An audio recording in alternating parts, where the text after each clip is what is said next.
After the Second World War, the British economy began to suffer massively, and throughout the UK, there was high shortages with the skilled and working economy due to the loss of life and destruction during World War II. In order to help rebuild the economy, the government needed workers to help fill the many job vacancies. And so, the British government reached out to its overseas colonies for help. One of those colonies was the Caribbean, and a great number of those from all over the Caribbean emigrated to Britain on the promise of a better life and jobs. When some came to England, they left their children back home in the Caribbean with family members with the intention of earning some money, establishing a stable life first, so that they could then bring their children over to England for a better life. This was common practice at that time.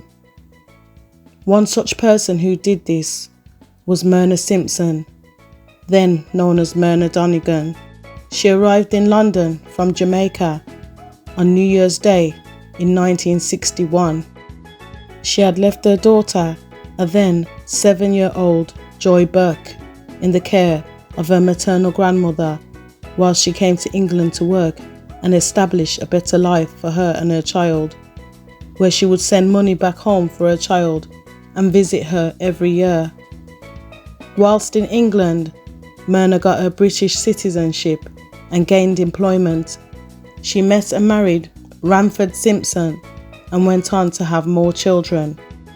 But on the 1st of January 1983, 22 years after Myrna arrived in England, then Home Secretary William Whitelaw introduced the British Nationality Act, which was approved by the monarch, royal assent, on October the 30th, 1981. The British Nationality Act was a new law attempting to control immigration, which meant that immigrants no longer had automatic citizenship anymore through their parents if they were not already in the country before the act came into effect. Meanwhile, in Jamaica, Joy Burke had given birth to her own child, a daughter called Lisa Dewar, and Joy's story would shed light on the way immigrants were being detained to be deported and caused the government to review their policies. This is the story of Joy Gardner.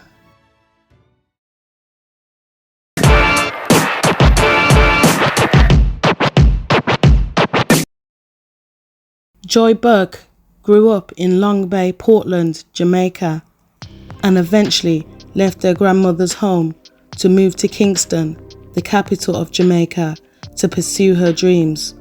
But a few years after she had her daughter Lisa, Joy decided to follow in her mother's footsteps by emigrating to England to also create a better life for her.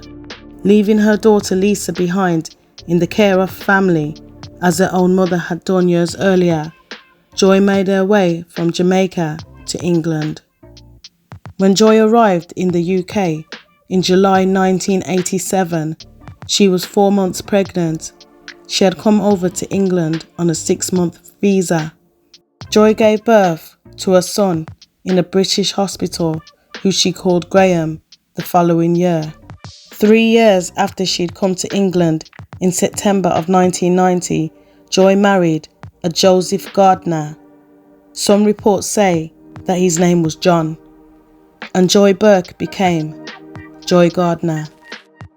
Joseph Gardner was a clerical worker from Leighton in North London who was of West Indian origin but had gained his UK citizenship. Joseph, who was 20 years her senior, wrote to the immigration services asking for his wife Joy to be granted permanent residence in England. But just 5 weeks after being married, the couple separated, and Joseph Gardner applied to the immigration services again, this time to withdraw his application for his wife Joy's stay of permanent residence.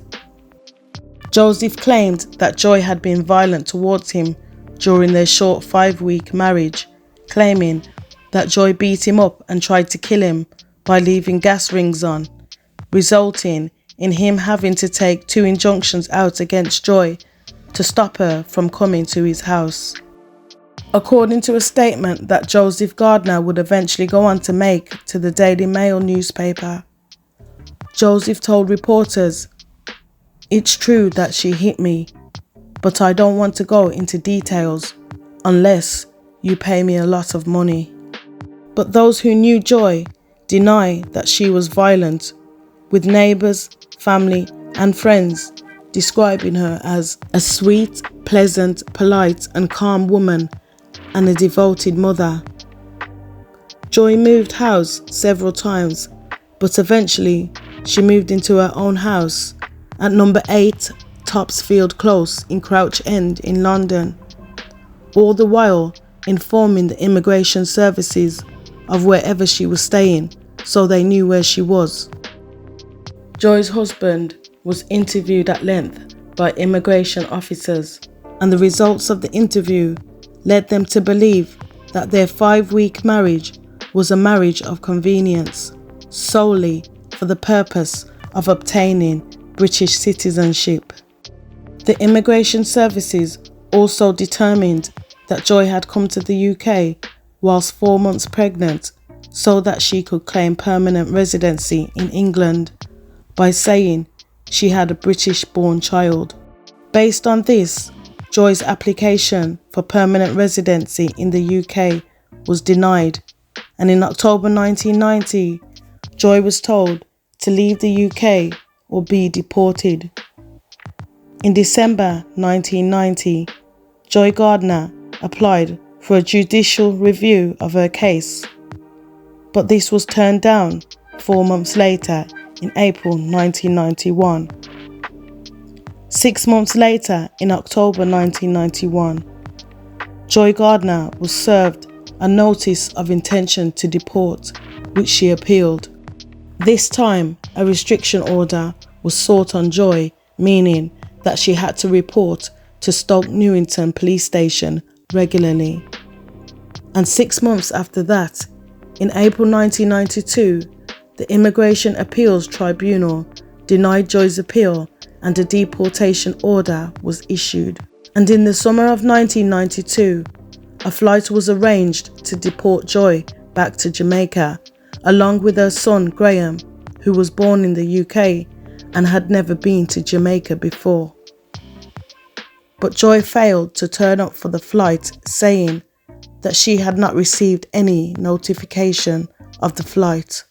Joy's solicitor, Jamal Dervish, lodged a second appeal for Joy's stay, this time citing compassionate circumstances because Joy's mother, brother and sisters, as well as 3 of her uncles and 2 of her aunts, were all living in England. The decision on whether Joy would be allowed to stay in the UK now as a permanent resident was now in the decision of the Appeals Tribunal, and all she could do now was wait to see what the decision would be.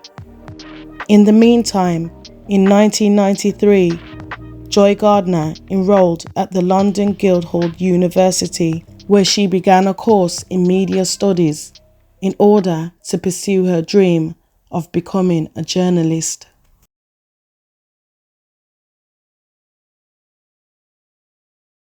On July the 28th, 1993, at 7:40 a.m.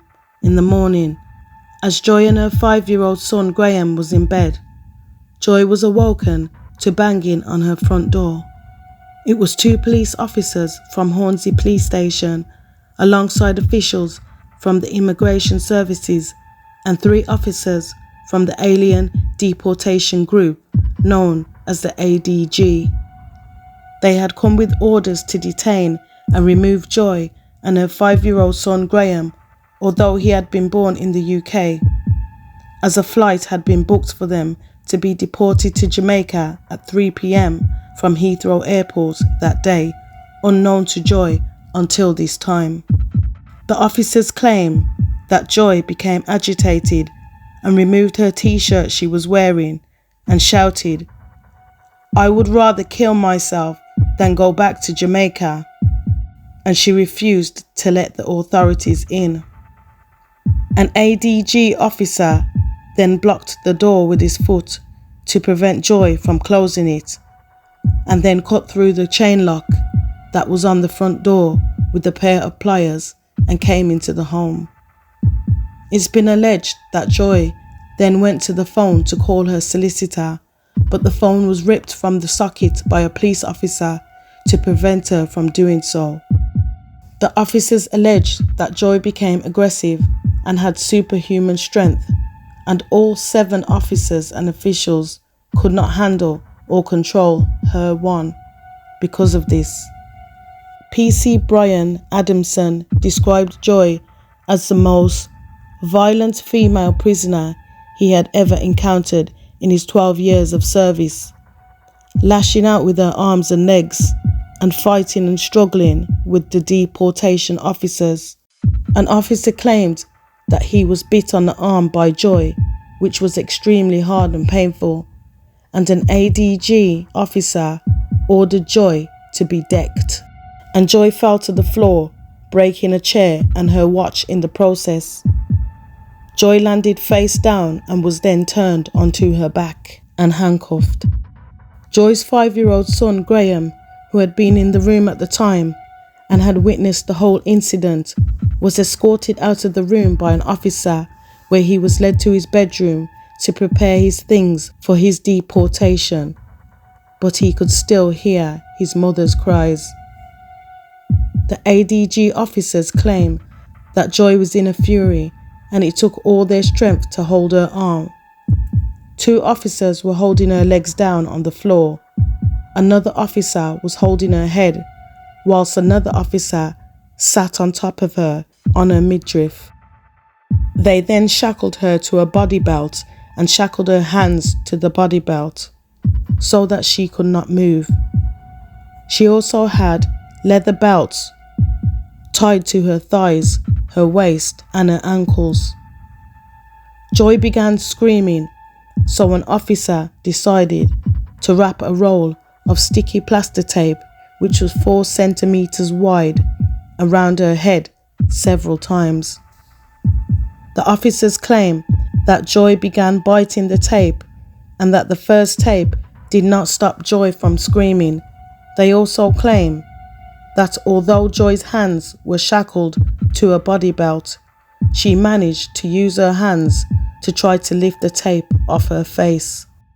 Another roll of sticky tape was then used to bound her head in the opposite direction to the direction the first tape was wound, and 13 feet of tape, or 3.96 meters, was used in 7 complete turns around her head. Joy was left lying face down, shackled and bound with 4 centimeter thick, 13 foot of elastoplast sticky tape wrapped around her head. Joy stopped moving and screaming, and realizing there was a problem, an officer shone a torch in Joy's eyes, but there was no reaction and no pulse could be found.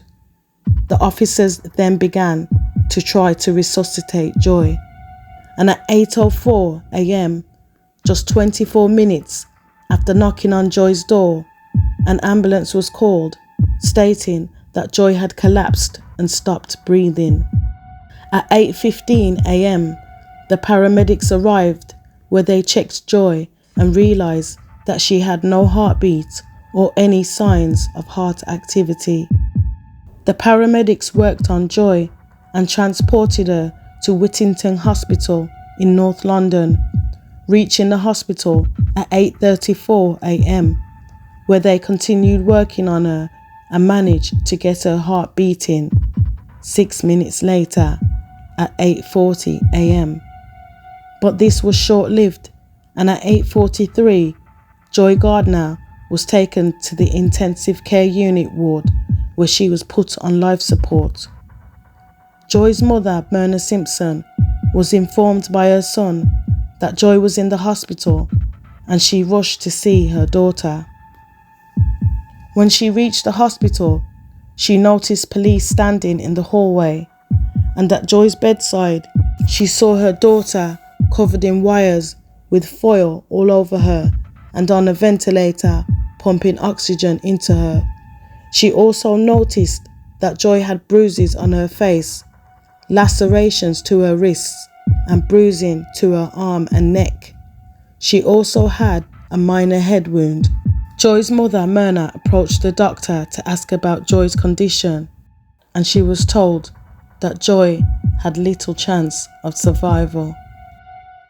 40-year-old Joy Gardner never regained consciousness, and the doctors declared Joy brain dead, saying that her brain stem cell was dead, and it was decided to turn off the machine as her liver and kidneys had failed also. 4 days after being taken into hospital, Joy Gardner died. Joy's mother said that the 4 days Joy was in hospital, she believes that Joy was already dead and that she had been killed in her home, but brought to hospital and put on a machine that would breathe for her, so it didn't look bad that she'd been killed at home by immigration and police to prevent a public uproar. Joy's mother also said that during the 4 days Joy was in hospital, her body had started to rot and they had to spray out the hospital room because of the smell. Joy had also suffered multiple head injuries, but the official cause of death was given as kidney failure by the Home Office pathologist. Unhappy with this as the cause of death, Joy's family hired their own pathologist, Dr. Ian West, consultant forensic pathologist, for a second opinion, who gave a different cause of death, saying that Joy Gardner had died as a result of cerebral hypoxia, which is a reduced supply of oxygen to the brain, which caused cardiac arrest. Cardiac arrest is when the heart stops beating suddenly as a result of no blood being pumped around the body.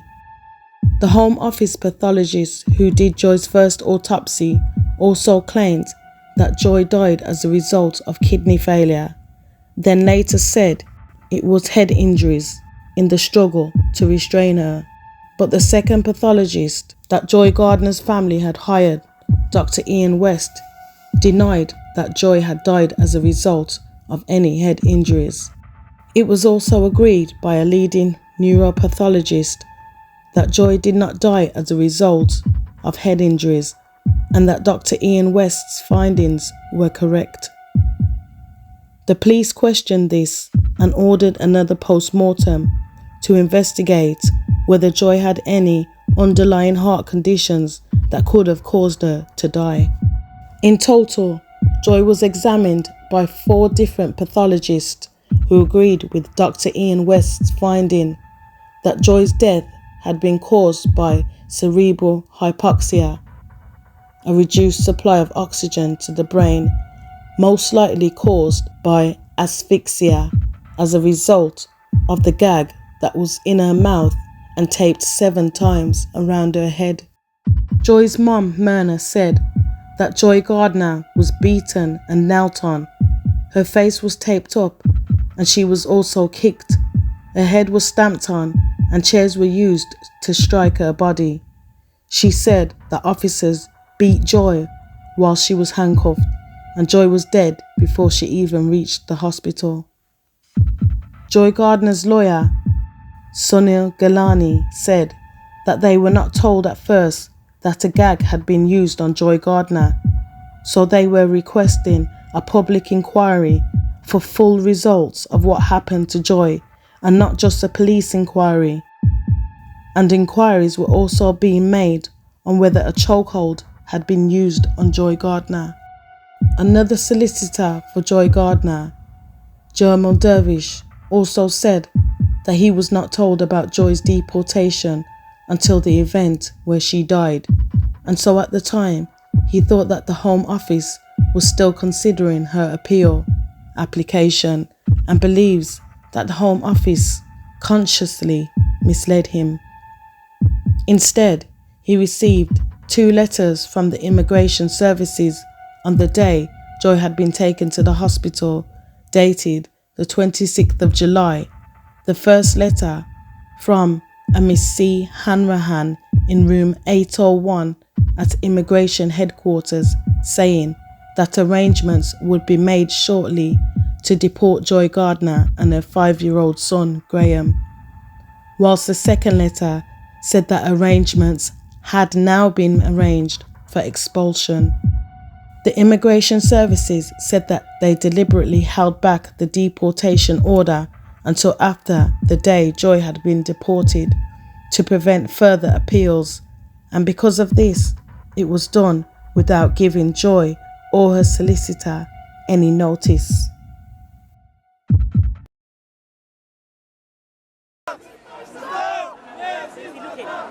We don't want no cover-up, we want the truth.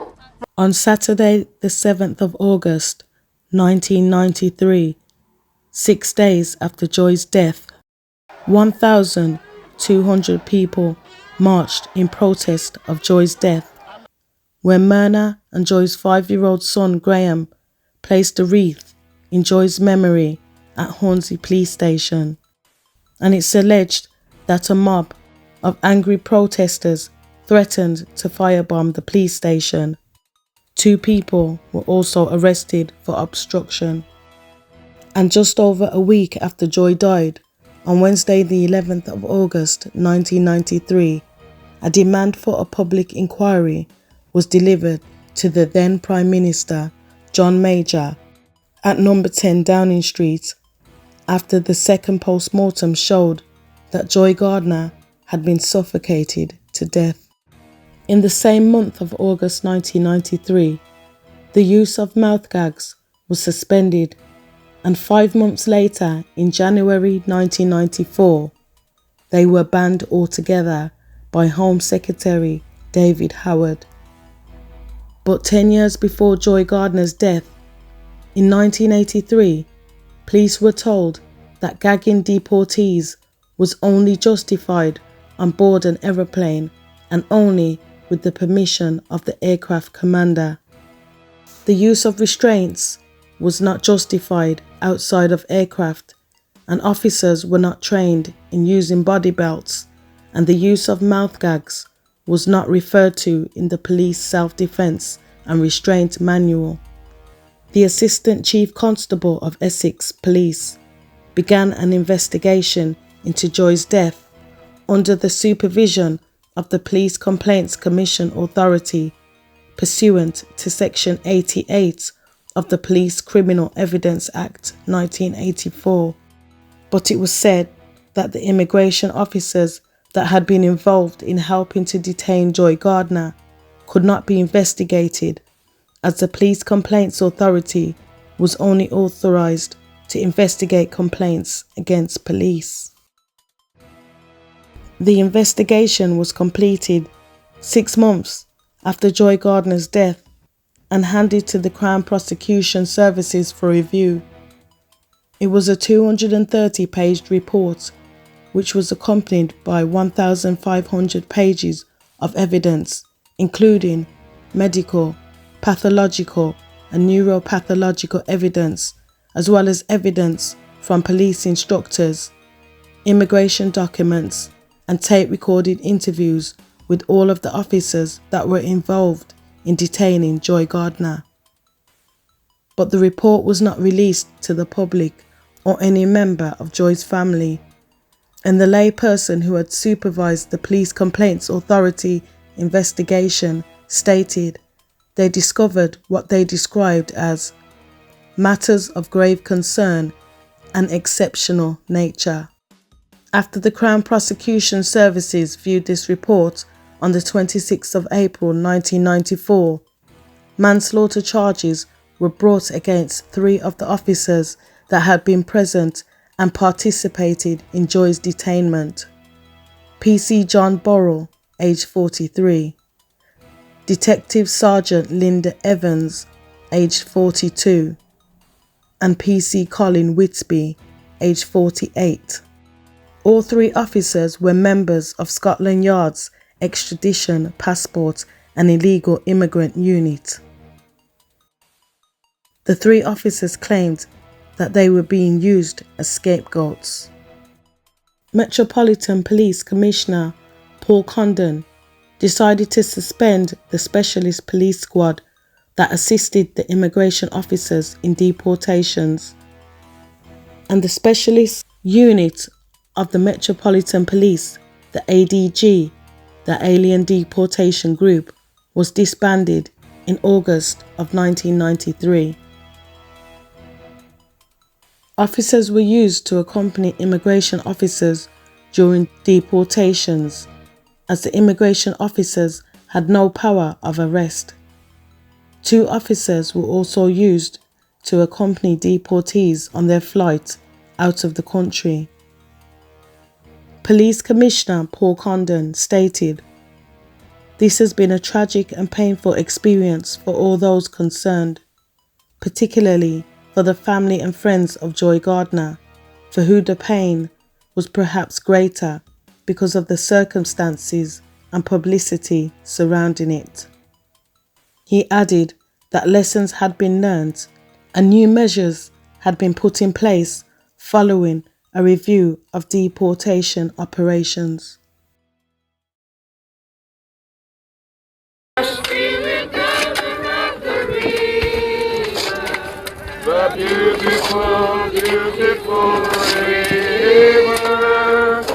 Joy Gardner's funeral was held on Friday the 17th of December 1993, 4 months after she was pronounced brain dead, and she was buried at Lavender Hill Cemetery.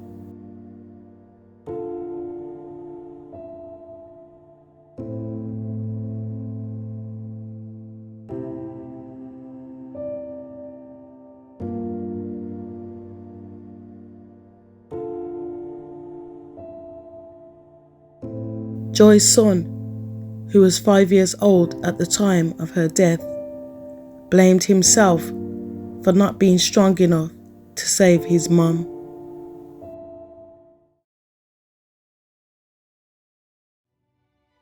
On the 15th of May 1995, the 3 officers from the now disbanded ADG, Alien Deportation Group, stood trial for the manslaughter of Joy Gardner. The defense claimed that Joy Gardner's death was caused as a result of head trauma that she sustained whilst violently struggling as a result of the gag used. Paula Larners, the forensic pathologist for the defense, testified that bruises on Joy Gardner's scalp indicated that her head had struck a hard surface which had caused her death, and that lack of oxygen from a mouth gag was not the primary cause of Joy's death, but a secondary cause, meaning that when her head had been bound with 15 feet of tape, it had not caused Joy's death. Paula Larners stated that Joy's head injury had injured her brain, causing her head to swell, which had led to cardiac arrest due to deprivation of oxygen. It's interesting to note that 6 years after Joy Gardner's manslaughter trial, in 2001, a disciplinary tribunal said that pathologist Paula Larner's work consistently fell substantially short, and there were substantial deficiencies in her technical approach and medical knowledge. After questions were raised on 3 of the cases that Paula Larners had worked on and given evidence in court for, when secondary pathology tests were conducted on those cases by other forensic pathologists, the cause of death that Paula Larners had given in those murder trials was said to be inaccurate. Forensic pathologist Paula Larners, who had been involved in several high-profile cases, was accused of botching a string of post-mortem examinations and had calls by a professional standards committee to be removed from the register of approved forensic pathologists used by the police and coroners to look into suspicious deaths, as some of the cases where she presented evidence significantly affected the outcome of the events. Paula Lana's pathology work came under scrutiny in 1996, just a year after Joy Gardner's manslaughter death trial, when the Board of Quality Assurance and Scientific Standard Committee learned that Paula Lana's had failed to carry out vital aspects of her autopsies, and learned that 2 Essex coroners had stopped her from performing autopsies in their areas. She was eventually and discreetly removed from the Register of Home Office Pathologists in 2003. Getting back to the trial, the prosecution disputed Paula Lana's findings. Pathologist Dr. Ian West testified that the gag that was placed around Joy Gardner's mouth and then wound 7 times around her head reduced her ability to draw oxygen into the blood and supply other organs. The pathologist gave 3 possible causes for 5'6", 13 stone, mother of 2 Joy Gardner's death, saying, 1. It was either that the gag had covered both her mouth and nose. 2. Joy Gardner had swallowed her tongue after being gagged. Or 3. The officers had restrained Joy's chest with so much force that she was unable to breathe. 7 pathologists gave conflicting evidence during the trial, with some saying the blow on Joy's head that she had caused during a violent struggle had killed her, while some said that Joy Gardner was suffocated by the 13-foot gag in her mouth that was also wrapped around her head 7 times. It had been claimed by the officers that had detained Joy Gardner that the second roll of tape had been used on top of the first roll because Joy had bitten down on the first tape. But Dr. Harris from Forensic Science at Huntington Laboratories had been the one who had examined the tape, and he testified that no teeth marks were found on the tape. During questioning, some of the ADG officers was asked how Joy had been able to attempt to remove the tape from her face if her hands had been bound and shackled to a body belt, to which the officer admitted that he may have been mistaken when he said that Joy Gardner had used her shackled hands to pull off the tape. He said that this was because he was in shock when giving this statement to the police, and he didn't realise he'd have to give evidence in court 2 years later.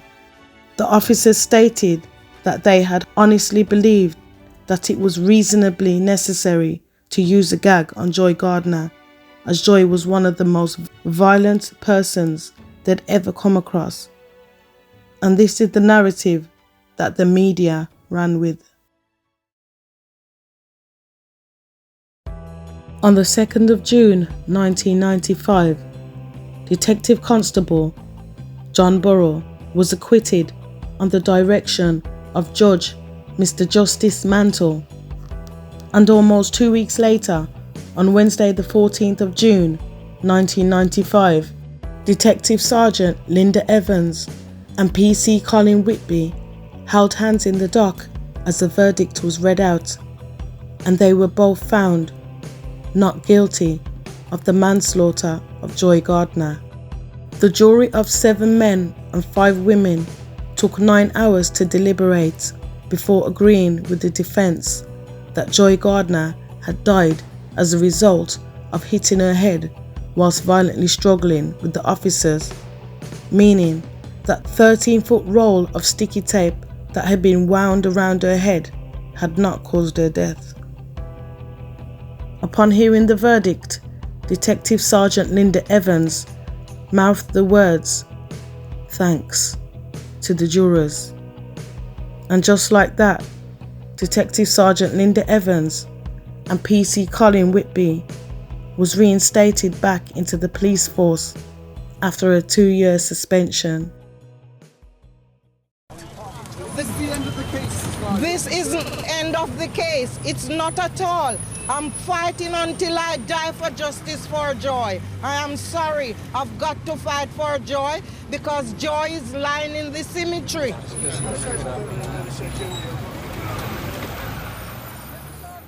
I need justice for Joy.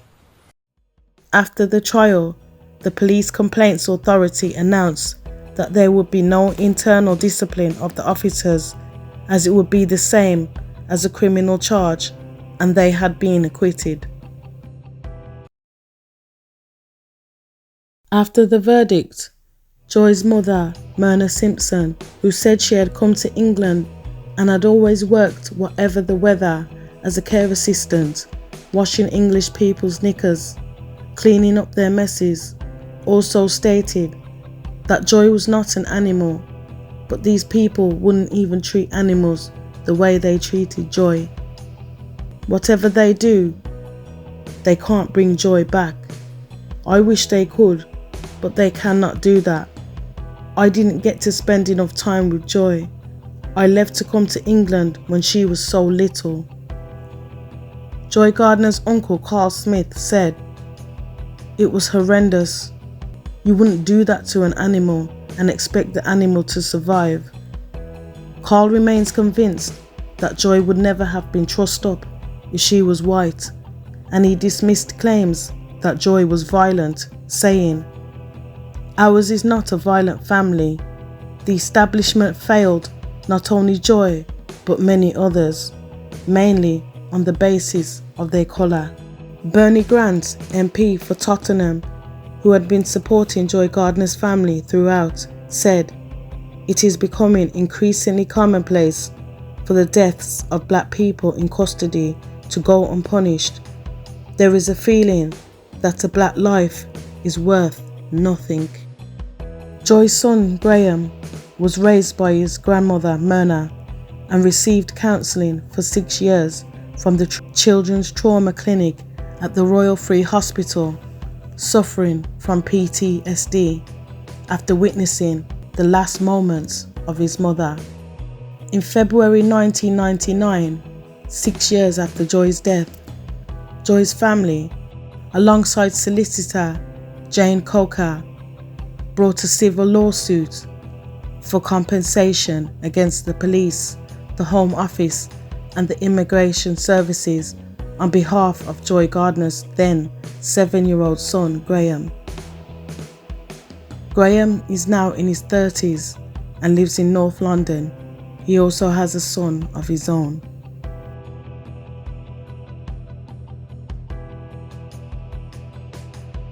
The late poet Benjamin Zephaniah wrote a poem about Joy's death, which had been used in some schools to teach and to study English literature and Black British writing. A documentary was produced in 1995 by Migrant Media and directed by Ken Farrow, entitled "Justice for Joy," about the death of Joy Gardner, which was shown on Channel 4, where Joy's sisters spoke about her death. Joy's daughter, Lisa Dewar, the daughter of Joy Gardner, gave an interview in 2019 for Black History Month about her mother on the gagged magazine YouTube channel. In July 2020, 27 years after the death of Joy Gardner, Haringey Council named a new housing development on Templeton Road, North London, as the Joy Gardner House. As of today, it has been 30 years since the death of Joy Gardner, and there has never been an inquest or public inquiry into her death.